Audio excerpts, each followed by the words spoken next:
C'est Olivier Dussopt, ministre chargé des comptes publics. Bonjour Olivier Dussopt. Bonjour. Appel à la grève à la SNCF, préavis aux aéroports de Paris, tout ça au début des vacances. Que répondez-vous à ces appels ?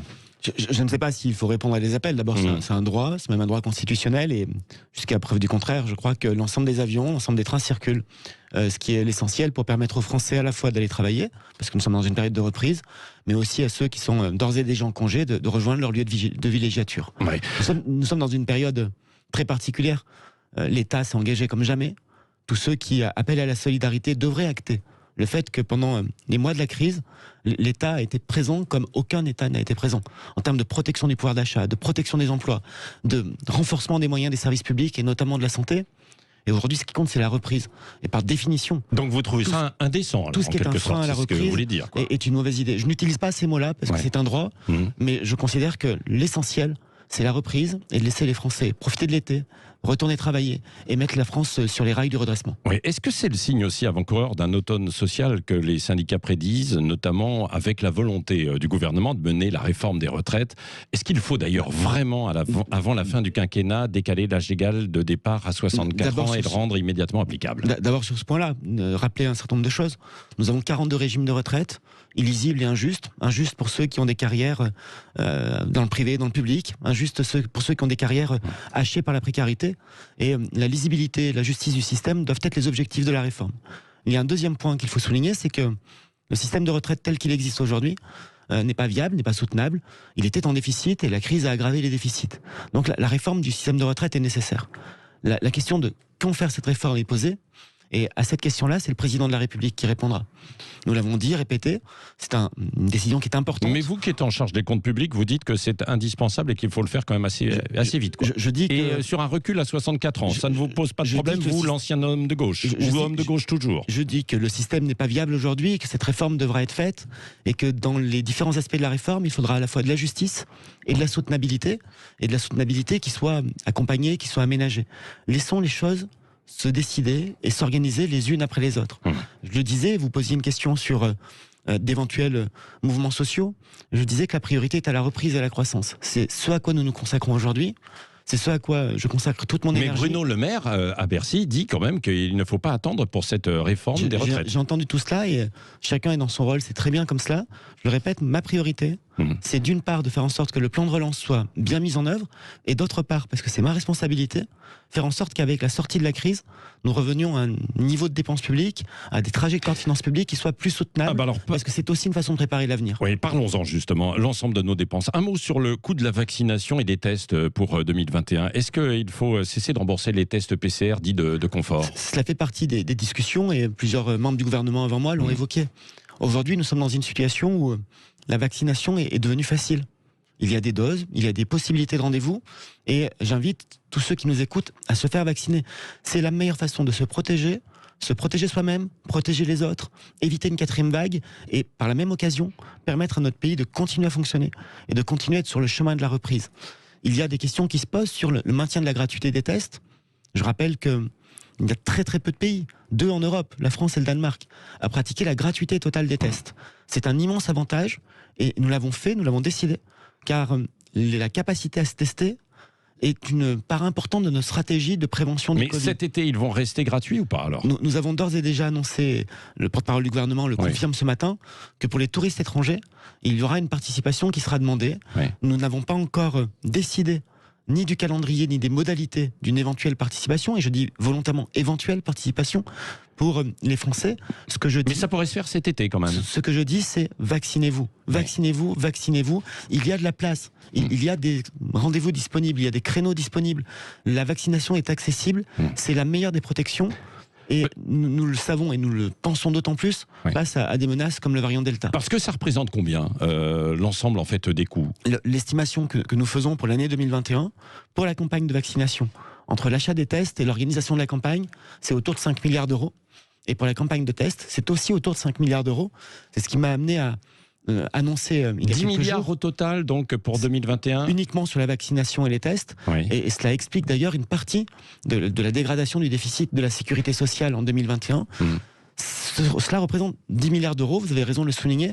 C'est dire l'importance de cet investissement, c'est dire aussi, et ça ramène à votre première question, la place, le poids, l'engagement que l'État, la collectivité publique dans son ensemble, parce que tout ça c'est de la dépense publique, c'est financé par les impôts, c'est financé par les cotisations, c'est malheureusement aussi financé par de la dette, mais c'est l'engagement de l'État aux côtés des Français. Oui, d'ailleurs il y a une question très concrète aussi au niveau du terrain. Qui va payer en fin de compte les centres de tests et de vaccination dans les communes? Ce sont les municipalités, il y avait un engagement de remboursement. Le ministre de la Santé l'a dit et répété.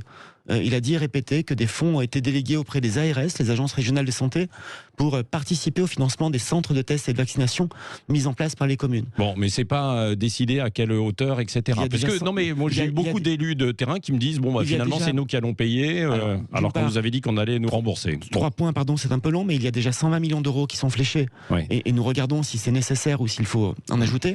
Et puis par ailleurs, les collectivités locales ont vu leurs recettes protégées, ont vu les aides à l'investissement augmenter, multipliées par 1,5 pour les communes et les intercommunalités. Quand on regarde l'année 2020, le déficit de l'État a littéralement explosé sous l'effet du Covid, alors que les collectivités locales sont à l'équilibre en 2020 et que leurs recettes ont été protégées parce que l'État a mis en place des dispositifs de protection. Et il n'est pas tout à fait dément d'imaginer que chaque acteur de l'action publique, l'État, la sécurité sociale, mais aussi les collectivités, participent à cet effort général, même si, je le répète, nous avons prévu des modalités de prise en charge. Alors justement, là on est dans le budget rectificatif de 2021, du côté des dépenses. Est-ce qu'on est dans la fin du quoi qu'il en coûte avant de passer au budget 2022 Le budget rectificatif que je défends aujourd'hui devant le Sénat, nous avons débuté les débats hier soir, c'est un budget qui prévoit à la fois des crédits pour ajouter des crédits à ceux qui étaient déjà prévus pour le fonds de solidarité, pour le financement des exonérations de cotisations, le financement de l'activité partielle, pour financer la sortie progressive de ces aides. Le Premier ministre l'a dit mi-mai. Mi-mai, il a indiqué que le fonds de solidarité serait dégressif pour l'activité de juin, juillet et août, et que progressivement aussi, nous allons remonter le reste à charge pour les entreprises sur le financement de l'activité partielle, pour revenir à des niveaux d'intervention plus classiques et d'avant-crise, en précisant que dans les secteurs les plus frappés, je pense par exemple à l'aéronautique, nous continuerons à avoir des soutiens spécifiques. La France aujourd'hui rebondit. Nous avons le taux de croissance le plus élevé de la zone euro, à 5% pour nos prévisions, alors que la Commission européenne et la Banque de France disent plutôt 5,7, 5,8. Nous avons des recettes fiscales qui sont légèrement supérieures à nos prévisions. Le mois de mai 2021, uniquement le mois de mai, est un mois record en termes d'embauches. Il y a eu 785 000 embauches au mois de mai. C'est un niveau qui n'avait jamais été atteint depuis 15 ans. Donc ça veut dire que ça repart.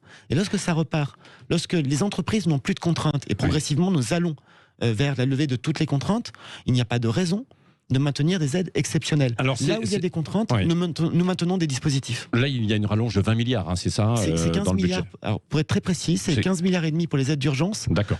Nous avons aussi des mesures. Je pense à l'hébergement d'urgence, je pense à l'indemnisation des agriculteurs après l'épisode de gel. Mais ces mesures-là, nous faisons en sorte de les financer sans aggraver le déficit, dans la mesure où, comme chaque année, certains budgets sont consommés moins vite que d'autres. On est d'ailleurs où précisément du déficit de la dette de la France? Alors, il ne faut pas confondre les deux, d'abord, pardon d'être un peu précis. Non, mais c'est bien, mais je parle du déficit et puis ensuite de la dette. Le texte que j'ai présenté hier soir devant le Sénat et que nous allons débattre, discuter aujourd'hui, prévoit un niveau de déficit public prévisionnel à hauteur de 9,4%. D'accord. Et prévoit un niveau de dette égal à 117,8% du PIB. C'est dans l'étiage de ce que nous avons prévu en début d'année. Et c'est 2650 milliards pour la dette. Et ça ne prend pas en compte l'ensemble des collectivités, par ailleurs, et les services publics éventuellement. C'est la totalité de la dette publique. Totalité de la dette publique. Totalité de la dette publique. Les ratios sont différents les uns des autres, c'est pour ça qu'il faut toujours être très précis dans cette matière. Bon, est-ce que c'est vrai, et vous l'êtes, Olivier Dussopt, est-ce qu'on va vers un budget de rigueur pour 2022? Là, actuellement, tous les ministères sont en train de toquer à votre porte pour réclamer des aides. Le budget 2022 peut être caractérisé à la fois par le fait que c'est un budget de transition.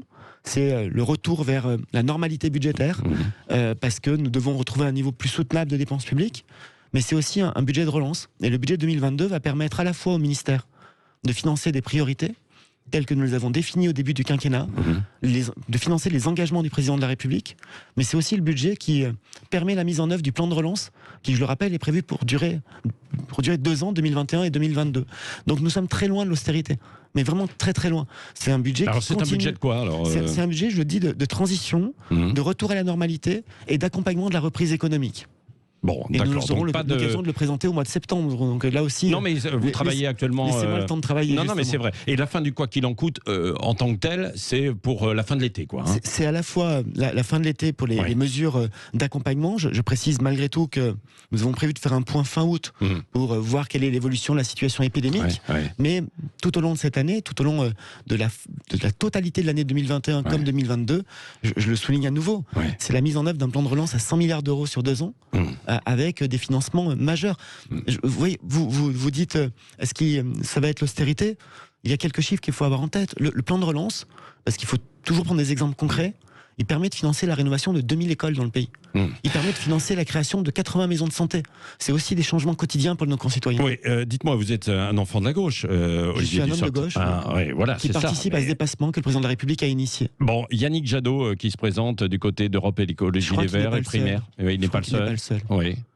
Chaque jour, un candidat. Anne Hidalgo. Chaque jour, un candidat ou une candidate. Oui, Carole Delga, elle pourrait être présidentielle. Comment vous voyez ça, justement ? Je ne suis pas là pour lire dans des boules de cristal, ni pour participer à ce spectacle de division et de bataille des égaux. Moi, j'ai un candidat, c'est le président de la République. Bon, et c'est le candidat du redressement de la France, c'est le candidat de la lutte contre le Covid, et c'est le candidat du rayonnement de la France. Pourtant, on dit que c'est plus un candidat qui penche à droite aujourd'hui. C'est le candidat, en tout cas, c'est le président qui aura mis en place le reste à charge zéro. Celui qui aura permis aux Français qui ont besoin de prothèses dentaires, de prothèses auditives, de lunettes, de pouvoir accéder à un panier de soins. Qui a mis les gilets jaunes dans la rue. C'est celui qui aura dédoublé les classes de CP et de CE1 dans les zones d'éducation prioritaire. C'est celui qui aura créé la 5e branche pour la prise en charge de l'autonomie de la dépendance. C'est celui qui reculera peut-être la retraite à 64 ans, Olivier Dussopt. Vous savez, dans le quinquennat précédent, il y a déjà une réforme qui a été adoptée et qui progressivement recule l'âge de la retraite à 64 ans, trimestre par trimestre. Donc en matière de comparaison, on peut toutes les faire. Ce que je dis là, avec les exemples que j'ai cités sur le reste à charge zéro, sur l'autonomie, sur le dédoublement des classes, ce sont toutes les réformes que pendant 20 ans, les 20 ans que j'ai passé au PS, j'ai entendu les militants souhaiter les réaliser. C'est nous qui les avons faites. Et pas plus tard qu'hier, de compléter, pas plus tard qu'hier pour compléter les réformes que la gauche n'a pas achevées, nous avons voté la PMA. Et aujourd'hui, la PMA est ouverte à toutes les femmes grâce à ce gouvernement. Dernière question, Olivier Dussopt, justement, avec Cécile Ménibus. Justement, vous faites bien d'en parler de cette loi bioéthique, puisqu'un amendement a été adopté qui permet aux hommes homosexuels de pouvoir donner leur sang sans contrainte. Est-ce que ça, c'est enfin la fin d'une discrimination ? C'est une très bonne nouvelle. Et lorsque j'étais député, j'ai souvent défendu cette réforme, de la même manière que j'ai défendu la PMA dès 2013 avec l'ouverture du mariage pour tous. Aujourd'hui, c'est fait par la majorité parlementaire, c'est fait par le gouvernement, puisque l'amendement que vous évoquez concernant le droit de donner son sang sans subir de discrimination, sans subir de conditions particulières, est un amendement qui a été déposé par mon collègue ministre de la Santé. C'est une très bonne nouvelle et chaque fois qu'on fait un pas vers l'égalité, c'est une victoire, c'est une étape. Et ça encourage à en faire d'autres. Merci Olivier Dussopt, ministre en charge des comptes publics, d'avoir été l'invité ce matin de Sud Radio. Restez avec nous dans un instant, c'est le journal de 8h, à tout de suite.